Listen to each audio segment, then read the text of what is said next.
Buenas ahorristas e inversores, ¿cómo están? El día de hoy vamos a tocar uno de los temas más importantes o de los que más mueven la aguja en la economía, que son los inmuebles, las propiedades, terrenos, casas, departamentos, etc. Esto influye muchísimo en la economía de cada uno y ojo, no estoy hablando acá de si te alcanza o no para comprar, porque indistintamente de eso el programa te va a servir porque mueve la aguja de todos. No obstante, igualmente te voy a enseñar cómo podés vos, si quisieras invertir en inmuebles con muy poco capital. Habiendo dicho esto, ahora sí, comenzamos. Este segmento es posible gracias a Binex, exchange líder en trading, compra y venta de criptomonedas. Binex es una de las plataformas más elegidas justamente para la compraventa y obtención de rendimientos en criptos. Es una plataforma que tiene muchas herramientas como mercado spot, futuros, grid, staking, entre otros. También es importante que sepas que podés probar la plataforma sin riesgo utilizando dinero irreal, dinero de prueba, con BST, la criptomoneda de la plataforma, para probar sin riesgos. Sin embargo, recordá que si vas a invertir tu dinero, el trading de criptomonedas conlleva un alto riesgo y siempre es necesario consultar a un asesor financiero si no sos experto. Ahora, si querés probar la plataforma, ya sea sin riesgo, con su criptomoneda o invirtiendo dinero real, podés visitar binex.com para empezar a tradear hoy mismo. Ahora sí, damos comienzo a este tema de los inmuebles. ¿Cómo funciona este tema? ¿Cómo impacta en la vida de cada uno? Bueno, vamos a ir viéndolo paso a paso. Para empezar, hablemos un poquito de aquellas personas que tal vez no pueden invertir o no les alcanza para invertir justamente en el mercado inmobiliario, porque dicen, a ver, yo no tengo 50.000, 100.000 o 200.000 dólares para comprarme un departamento o una casa, según obviamente depende de en qué provincia vivas, del tamaño de la casa, dónde esté ubicada, depende de muchas variables, pero sabemos que las propiedades son caras y se miden en dólares. Por lo tanto, ¿cómo podemos hacer entonces para acceder al mercado inmobiliario de esta manera? Muy importante prestar mucha atención a lo que voy a ir mencionando a lo largo de este capítulo de Finanzars, justamente porque es una inversión que lleva riesgo detrás. Pero vamos por partes. Primero, ¿cómo empezar a invertir en inmuebles con poco capital? Desde, por ejemplo, 5.000 pesos. Este es un ejemplo real. Lo primero que necesitas hacer es hacer lo que se conoce como crowd investing o crowdfunding. Te voy a explicar ambos modelos y vos elegís el que más te guste. Crowdfunding es sencillo, es fondear un proyecto. ¿Qué significa fondear un proyecto? Muy sencillo. Supongamos que yo, Ariel, digo, quiero hacer un edificio de 50 pisos en Buenos Aires y para eso necesito 50 millones de dólares, por poner un ejemplo. Entonces lo que hago es publico esa inversión que yo quiero hacer y lo que vos haces como inversor es aportar capital. Lo que vos quieras, pueden ser 5.000 pesos, 10.000, 100.000, 200.000 dólares, lo que sea, pero desde un monto muy pequeño. Una vez que se fondee el proyecto, yo, Ariel, recibo todo ese dinero, lo llevo a cabo y realizo el proyecto como tal. Obviamente yo no hago esto, pero es para que entiendas el ejemplo de qué es el crowdfunding. Pero ¿qué pasa acá si no se llega a fondear el proyecto? Si vos ponés 5.000 pesos, hay que llegar a, por ejemplo, $1.000.000 y se quedan en 900.000 dólares. ¿Qué pasa ahí? Bueno, lo que suele pasar es que se devuelve el capital a las personas que invirtieron. Esto, lógicamente, tiene un riesgo. ¿Y cuál es ese riesgo? Que la empresa en la que vos estás confiando para hacer esto no sea del todo legal o no haga las cosas bien, o que no se fondeen generalmente los proyectos. Entonces al final vos perdiste tiempo porque vos pusiste tu plata, pasan 2 meses, no se fondea, te la devuelven, entonces perdiste la oportunidad de invertir. O sea, riesgos hay y eso tenemos que tenerlo en cuenta. Pero esa es una alternativa. Y después está la otra, que es mucho más interesante, que es lo que se conoce como crowd investing en vez de crowdfunding.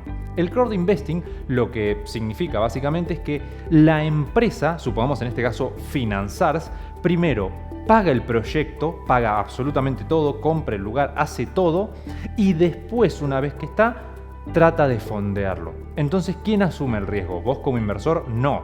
Eso es en el crowdfunding. En el crowdinvesting, el que asume el riesgo es el otro, es la empresa. Entonces a nosotros como inversores nos conviene ir más por este lado porque asumimos menos riesgo. Igualmente, como siempre digo, el riesgo está, no existe inversión sin riesgo y antes de elegir una plataforma de este estilo para invertir, obviamente busca información, asesorate, preguntá, busca opiniones y en base a eso decidís si utilizar una u otra plataforma. Igualmente, si querés que hablemos de este tema más en profundidad, nos lo podés comunicar vía nuestro Instagram, el cual te está apareciendo en este momento en pantalla. De esta forma, nos contactás y nos decís, chicos, quiero aprender más sobre esto, llamen a un experto y traemos un experto en crowdinvesting o crowdfunding para hablar de este tema. Habiendo dicho esto, vamos ahora a ver o a entender cómo esto del mercado inmobiliario nos afecta a todos, porque no es solamente el hecho de que vos puedas invertir independientemente del monto que tengas, es decir, que ya no se necesiten $300.000 o $50.000, sino que puedas hacerlos de $5.000, que eso está interesante, pero no es la razón por la que nos afecta a todos. La razón por la que nos afecta a todos, bueno, en realidad hay varias, pero una de ellas podría ser, por ejemplo, el precio de los alquileres, que obviamente si una vivienda, por ejemplo, un terreno, una casa, un departamento, sale más caro comprarlo, entonces el comprador, como no deja de ser un inversor y está esperando una renta que le paguen mes a mes, entonces si compra más caro, tiene que cobrarte más caro a vos el alquiler para recibir el retorno de su inversión, si no, no tiene sentido como inversión y esto no deja de ser un negocio. Por lo tanto, nos impacta a todos, no solamente de esta forma, sino que obviamente termina repercutiendo, como todo, en el precio, en la inflación, etcétera, en cómo sube todo a nivel nacional. Por lo tanto, habiendo entendido que tienen una gran importancia los inmuebles y de cómo nos pueden afectar a nosotros, vamos ahora sí a preguntarle al invitado del día de hoy qué va a pasar con el mercado inmobiliario, cómo lo espera para este 2024 y de esta forma si nos conviene a nosotros, si es que tenemos la posibilidad, invertir o no en este mercado. Ahora sí, vamos con la entrevista. Finanzars no es solamente un programa de TV, sino que también es un servicio VIP, en el cual vas a tener todas las noticias más importantes de lo que está pasando en el mercado y cómo actuar en base a ellas.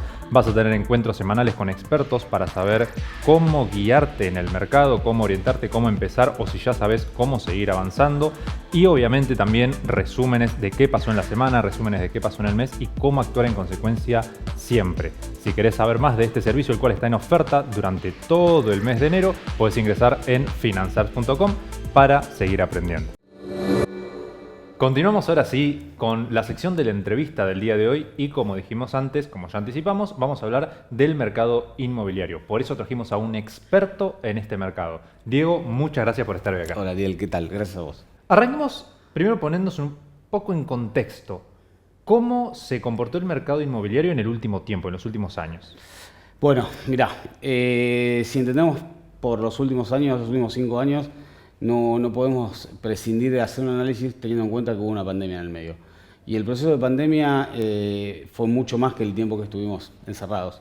Hubo una prepandemia donde se esperaban ciertas decisiones que después se terminaron tomando de encierro y de límites de la gente para transitar. Entonces eso hizo que se vaya corriendo la demanda desde lo que fueron los barrios céntricos y de la Ciudad de Buenos Aires hacia el AMBA, ¿no? A los barrios.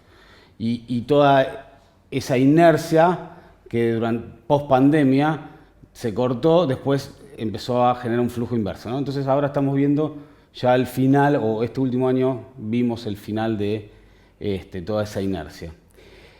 Sacando ese tema que no es menor, tenemos que tener en cuenta que Argentina vive una baja de lo que es el valor del metro cuadrado, como un poco sostenida en los últimos años. Si bien el último año, en el 2023, hubo una recomposición, no podemos decir que eso fue significativo. Más bien, digamos que estaríamos encontrando lo que es un piso y volviendo a medir para el 24, a ver cómo ese piso, si realmente es un piso o ya es una meseta, ¿sí? Si se va a mantener o es un piso del cual nosotros tenemos que mirar para arriba. Ok, perfecto. Entonces, en ese sentido es llamativo lo que decís, es interesante porque, ¿qué pasa? El inversor trata de, lo que siempre se dice, ¿no? Comprar barato, vender caro. Sí. Por lo tanto, si estamos en un piso, a menos que sea meseta y nos mantengamos ahí, pero si estamos en un piso, sería buen momento de compra, ¿correcto? Sí, bueno, estamos en lo que se llama un mercado de compradores. ya hace un tiempo. Tengamos en cuenta que el mercado inmobiliario realmente ha decrecido. Es un mercado que es mucho más pequeño de lo que era hace 10 años atrás. Pequeño medido en términos de cantidad de operaciones. Cantidad de operaciones, sí. Okay. O sea, no necesariamente en cantidad de publicaciones o en propiedades puestas a la venta, sino en operaciones que efectivamente se concretan.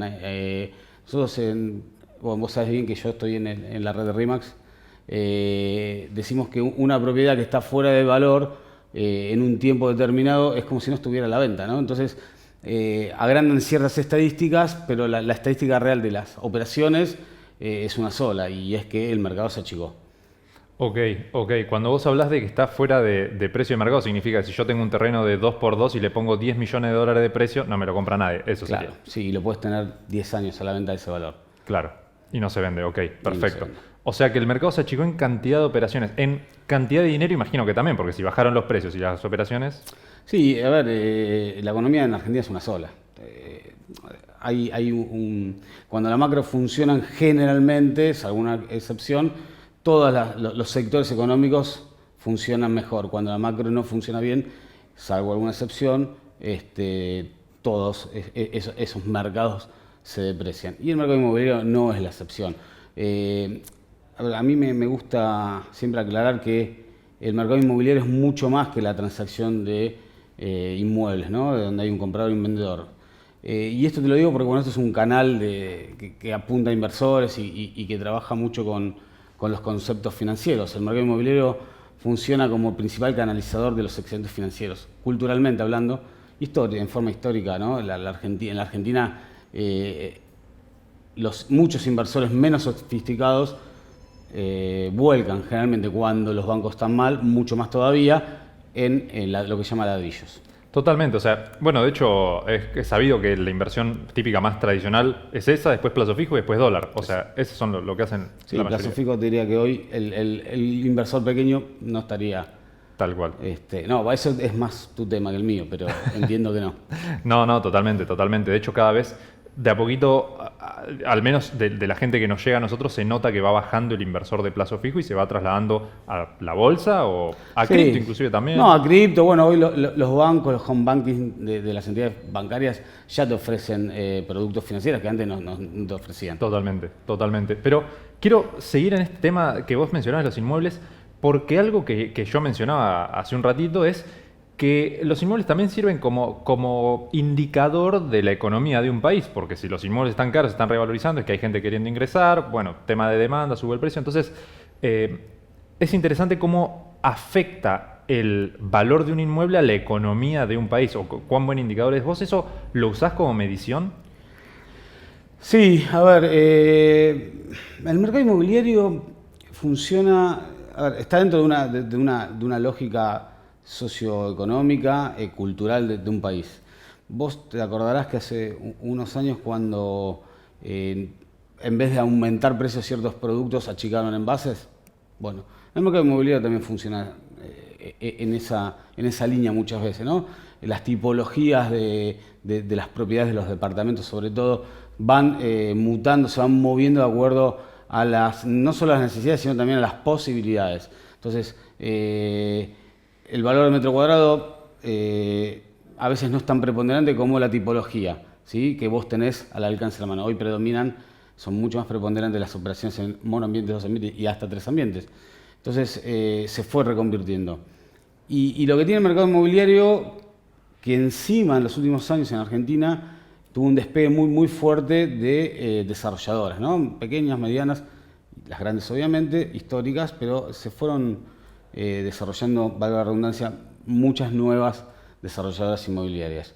Entonces estas desarrolladoras inmobiliarias encontraron la manera de, entre comillas, financiar, no es tanto una financiación, pero bueno, no me quiero meter en eso, las obras con pequeños inversores, ¿sí? Ya no grandes inversores como lo era habitualmente hasta hace unos años atrás, sino que se apalancan, ¿sí? Con la venta inmobiliaria de pozo previa en cuotas.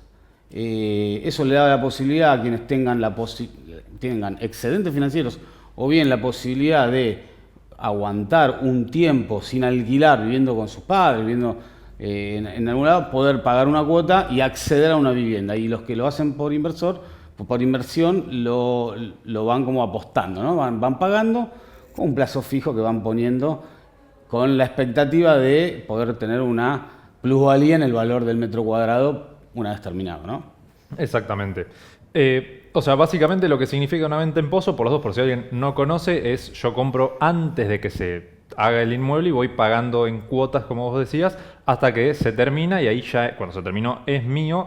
Lo que yo espero es que si yo pagué $50.000, aunque lo haya pagado en cuotas, lo pueda vender a 70.000, por poner un ejemplo, y le hago una diferencia medido como inversor. Okay. A ver, ese es el principal objetivo hoy que se nota en quienes llegan a comprar. Pero también hay inversores o compradores de esa propiedad buscando su propiedad, ¿no? Digamos, vivir ahí, teniendo esa posibilidad de pagar en vez de un alquiler una cuota que de acá a 2 años, 3 años le permita acceder a su propia vivienda y no tener que seguir alquilando. Perfecto. ¿Vos ves la posibilidad de invertir en pozo? ¿Lo ves como una...? Sí, a ver, mira, antes fuera de cámara, ¿te acordás que hablábamos de... La Argentina es un país que históricamente tuvo en los llamados ladrillos el principal resguardo de valor de su población, por toda la inestabilidad del sistema bancario, sobre todo, por el poco desarrollo que todavía sigue teniendo los mercados de capitales. Entonces, el ladrillo como resguardo de valor y todas estas desarrolladoras y todos estos desarrolladores que han encontrado un buen producto de financiación, hace que sí, esto sea un producto de inversión muy, muy interesante y muy consolidado. Perfecto. Y acá te quiero hacer una pregunta respecto a... Hay zonas últimamente que se están desarrollando bastante. Ejemplos, Canning, Pilar. Bueno, Pilar con la cantidad de barrios privados.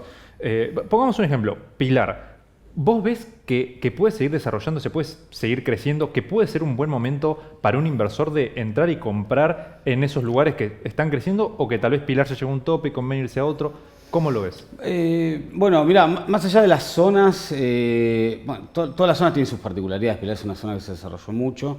Hay un límite, por supuesto. Hay límites generacionales, ¿no? Digamos, ya te digo, ¿te acordás que te comentaba que se está dando la inercia inversa que está completando el círculo que se inició con la pandemia, donde mucha gente que se fue allá como destino de vivienda permanente está retornando? ¿Por qué? Porque se volvieron a cargar los accesos. O sea, en estos 4 o 5 años la infraestructura de los accesos no mejoró, ¿sí? Entonces, autopista estamos hablando, autopista, trenes, distintos medios de transportes. Eso no mejoró en estos años. Entonces, a medida que se fueron levantando las restricciones, a medida que las empresas volvieron a convocar a sus empleados para que la presencialidad sea total, eso hizo que la gente se volcara a volver a su lugar de trabajo, logrando que nuevamente colapsen los accesos. Entonces, uno de los frenos principales al desarrollo de determinadas zonas del segundo o tercer cordón es ese, ¿no? Porque si bien era muy fácil poder elegir un lote en Pilar y verlo como algo bárbaro para hacer hace 3 o 4 años, hoy ya la gente se lo plantea desde otro lado. Así que, bueno, me voy allá y tengo 2 horas de ida, 2 horas de vuelta, no me cierra tanto. Claro. ¿Eso qué hizo?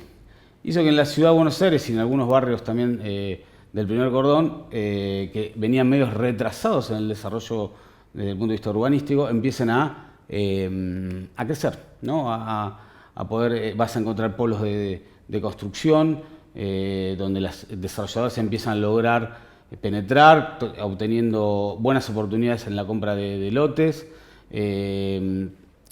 por esto que te estoy contando, y porque las zonas más desarrolladas históricamente ya no tienen posibilidad de lotes, o bien los lotes son demasiado caros y hoy no es el momento tal vez para hacer una apuesta en un lote muy caro. Entonces, lo que vos me preguntás de Pilar, yo te lo doy vuelta y te lo traigo a lugares como Núñez, Saavedra, Flores, Devoto, Villa Crespo, etcétera. Digamos, se están desarrollando para ese lado internamente en la capital. O sea, ¿vos decís que se está desarrollando más en la capital últimamente? No, lo que digo es que las desarrolladoras han encontrado, por supuesto que hay loteos, van a seguir habiendo desarrollo, no estoy diciendo que no. en zona norte, en zona sur, en zona oeste, va a seguir porque la población sigue creciendo, la urbe no achica su marcha de crecimiento. Lo que te digo es que hubo un boom en todas esas zonas. Zona norte, el lado del río ya está mucho más consolidado, el lado de Pilar se fue consolidando, después Canning siguió y lo último es la zona sur, ¿no? El lado de Berazategui, Hudson, toda esa zona, y va a seguir, pero se había frenado un poco en la ciudad de Buenos Aires y aledaños y ahora volvió a tomar relevancia. Hoy tenés muchos desarrollos en Capital y Gran Buenos Aires, y Primer Cordón sobre todo, por esto que te digo. ¿Por qué? Porque te quedas cerca de tu trabajo, cerca de los colegios, cerca de lo que era tu vida, en un precio normal, digamos. Y se están desarrollando barrios o algunas zonas de determinados barrios que estaban más retrasadas, que no eran objetivo de estas desarrolladoras, de estas inversiones, y ahora sí se ven como tentadoras. Claro. Recordá, como hablamos previamente, que si querés podés ingresar en finanzars.com para acceder a nuestro servicio VIP, en el cual vas a tener estas charlas con expertos en la materia que nos van a ir diciendo dónde podemos invertir semana a semana. Además, noticias, las más importantes de lo que pasa en el mercado todos los días y cómo actuar en consecuencia. Y por supuesto también informes cada vez que pase algo relevante. Por lo tanto, si querés mejorar tus decisiones de inversión, ingresá en finanzars.com. Te hago dos preguntas rápidas, que sí. Cuando digo rápido me refiero a que lo hagamos primero como ping pong y después vamos con el por qué o si ocurre tal cosa. Pero si te la tuvieras que jugar, vos decís, en este momento es más conveniente invertir en una provincia del interior o Buenos Aires. Es una pregunta, no es difícil de contestar, pero sí no tiene una respuesta simple, lineal. A diferencia de un instrumento financiero que vos lo podés medir por una pantalla, esto realmente, la gente que invierte, este perfil de inversor que te decía antes, que no son grandes conglomerados como en otras ciudades como Nueva York, que son dueños de manzanas y manzanas, acá realmente el inversor son pequeños ahorristas, son interesados en ver cómo va evolucionando su producto, digamos. Acordate que conceptualmente invierten en ladrillos. Claro. Invertir en territorios lejanos, jurisdicciones donde no es fácil el acceso, no es para todos y no es masivo. Hay grandes oportunidades, sí, por supuesto, no solo en provincias, en países limítrofes como Paraguay. Yo trabajo también con el mercado inmobiliario en Paraguay, con desarrolladoras, con fondos de inversión de inmobiliarios que tienen mucho éxito y tienen muchos inversores argentinos. Pero no es para cualquiera.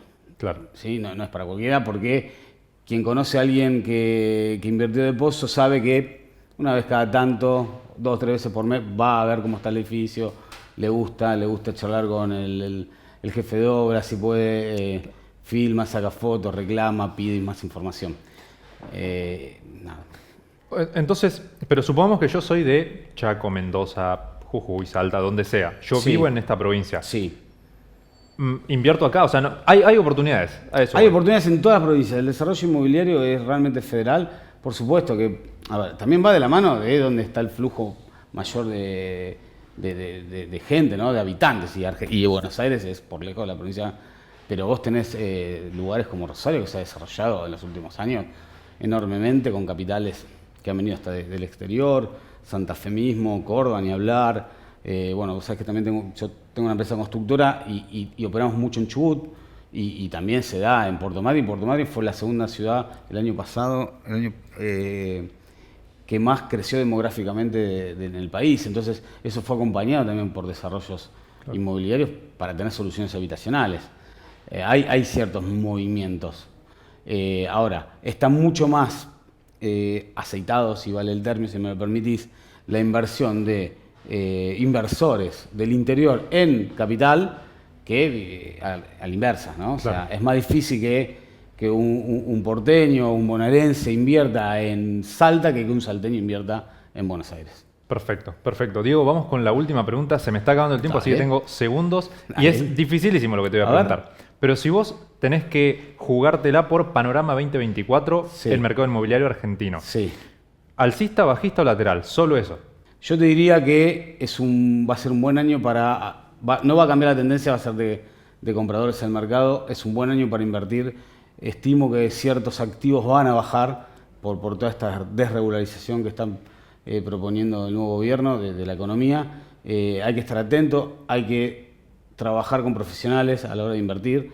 Yo recomiendo enfáticamente acercarse a profesionales tanto financieros como inmobiliarios, que vincularse con empresas serias que tengan comprobados antecedentes. Hay control, pero siempre acompañado por un profesional es mucho mejor. Y sí, yo creo que el año que viene, para quien tenga un excedente que le interese volcarlo en este mercado, va a seguir habiendo muy buenas posibilidades. Perfecto, Diego. Tendría que estar horas hablando con vos, es súper interesante, Para pero la se nos próxima, acabó el tiempo. quedamos comprometidos para otra. Por supuesto. Gracias, Muchas Ariel. gracias. Gracias. Este bloque es presentado por TIC1000, broker de CFDs o contratos por diferencias. TIC1000 es un broker regulado que nos permite operar una amplia gama de productos financieros, desde commodities como el oro o la plata, hasta Forex, el intercambio de divisas. Es una plataforma con muy bajo spread y con 0 comisiones. Recordá siempre mantenerte informado y antes de invertir, aprender a hacerlo de forma correcta, porque las inversiones con productos derivados conllevan un alto riesgo de pérdida de capital. También acordate que podés visitar tic1000.com para empezar a operar de forma inteligente y desde la comodidad de tu hogar. Siempre que no seas un experto, recordá consultar con un asesor financiero antes de tomar decisiones de inversión. Ahora sí, podés visitar tic1000.com para comenzar a operar. Muchas gracias por acompañarnos una vez más en el programa del día de hoy. Recordá que a través de nuestras redes sociales, las cuales te aparecen en pantalla de forma casi constante, podés mandarnos un mensaje y consultarnos, o también pedirnos temas que quieras tratar a futuro. Una vez más, muchas gracias y nos vemos la semana que viene.